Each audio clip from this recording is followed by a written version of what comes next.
All right, today we're going to step back in time, back to the golden age of Indian cinema, to solve a really strange and honestly pretty funny mystery from inside the legendary Gemini Studios in Chennai.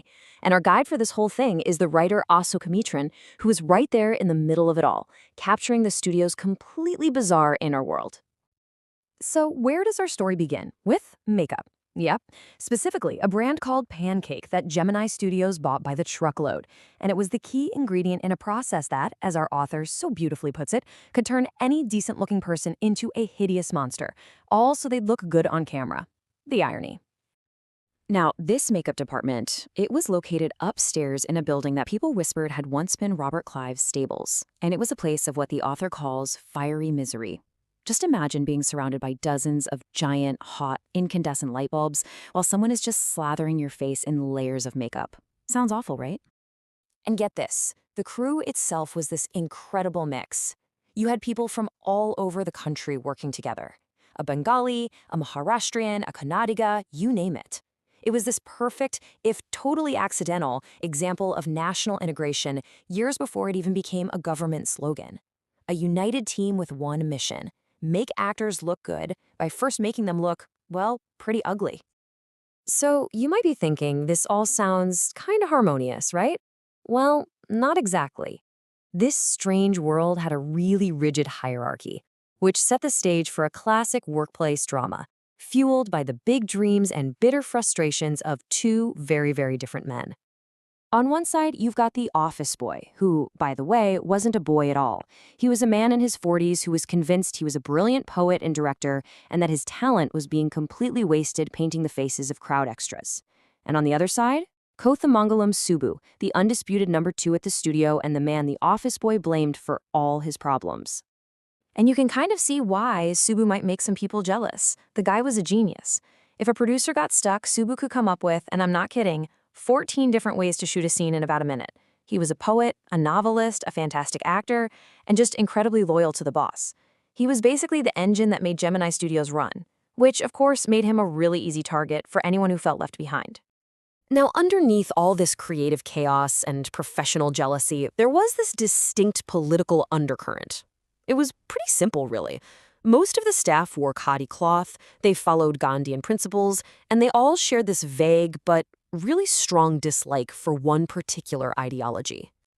And that ideology was communism. But their idea of what communism was, well, let's just say it wasn't exactly textbook. To them, a communist was basically this godless person with no love for their family whose only goal was to cause chaos and violence. And this deeply held belief, it's about to become very, very important to our story.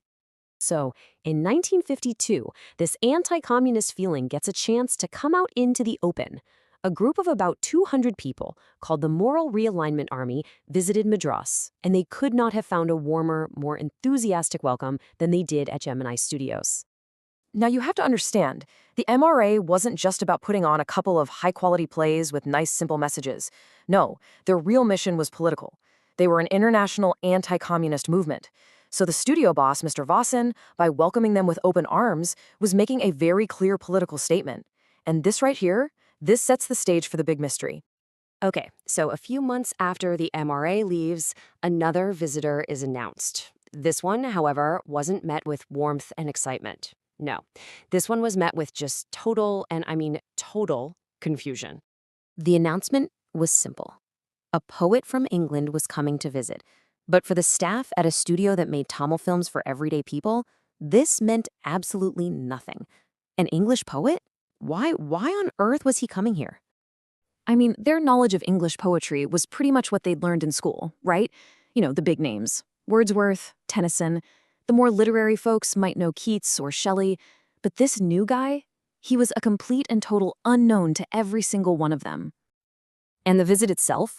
Oh, it was a total disaster. A masterclass in miscommunication. The studio boss gave this long, rambling speech. Then the poet started to talk. But his accent was so thick, so utterly foreign, that nobody could understand a single word. The entire audience just sat there completely dazed and totally silent.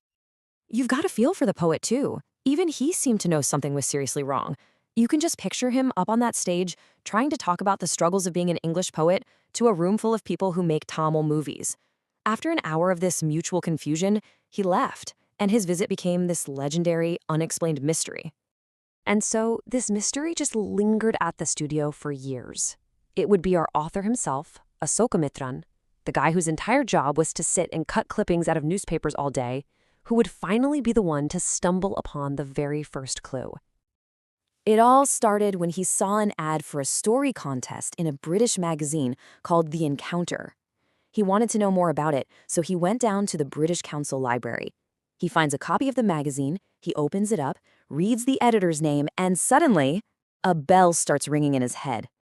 The editor was Stephen Spender. And just like that, the poet finally had a name. It was the first real piece of the puzzle, a name to attach to that baffling, completely incomprehensible visit all those years ago. But okay, knowing his name didn't answer the real question. Why was he there? That final, crucial piece of the puzzle would show up years later, in the absolute most unlikely of places, a 50 paise book sale on a city sidewalk. This really shows you how long it took for the whole picture to finally come together. You have the visit back in 1952, then he gets the name a few months later, and then nothing. Years of silence before this one lucky chance encounter with a super cheap book. The book was called The God That Failed. It was a collection with essays by 6 famous writers, all about their personal journeys into communism and their disillusioned return from it. And who was one of the 6 authors who contributed an essay? You guessed it, none other than Stephen Spender. And just like that, everything clicked into place. The boss of Gemini Studios, Mr. Vassan, he probably didn't care one bit about Stephen Spender's poetry. He was interested in Spender's politics, in his very public essay about the God that failed. That visit, which had seemed so random and bizarre for so long, wasn't about poetry at all. It was about politics. Mr. Vassan was inviting a prominent anti-communist intellectual to his studio, which was already full of people who were vaguely anti-communist. It was a statement. The baffling mystery was, in the end, perfectly logical. And isn't that just incredible? It just goes to show you how these huge, global ideological battles, like the one against communism during the Cold War, can create the most bizarre, seemingly random little moments in places you would least expect, like a makeup room in a South Indian film studio.